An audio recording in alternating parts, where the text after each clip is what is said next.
Ang aming pagmamalaki at kagalakan, si Engin Acurec, ay lumikha ng pananabik nang magpahayag siya tungkol sa hindi nakikita sa publiko ng ilang sandali. Palagi naming iniisip na si Engin Acurec, isa sa mga unang naiisip pagdating sa pag-arte at kagwapuhan, ay dapat makibahagi sa isang proyekto at panoorin ito. Ang sikat na aktor, na gumagawa ng mga kababalaghan kahit na anong papel ang ginagampanan niya, ay palaging namamahala na maging isang hinahanap na pangalan para sa mga serye sa TV at pelikula.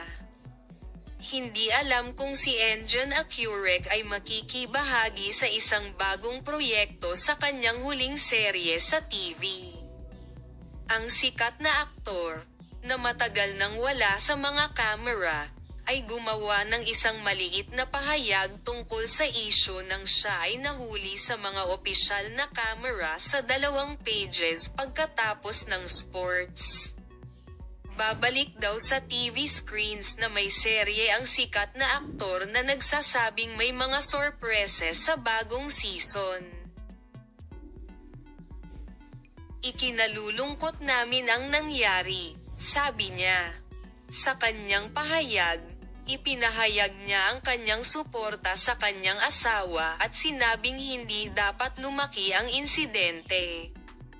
Ang insidente ay nakatanggap ng malawakang coverage ng media at nagdulot ng magkakaibang reaksyon sa mga tagahanga. Bagamat naiintindihan ng ilan ang pagmamahal at pagiging sensitibo ni Tagba sa mga bata, inakala ng iba na ang insidente at paglaki sa ganitong paraan ay isang pagkakamali.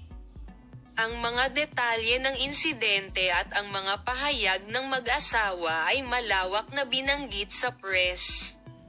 Matapos ang insidente, naging paksa ni Mira ang magiging plano ng mag-asawa.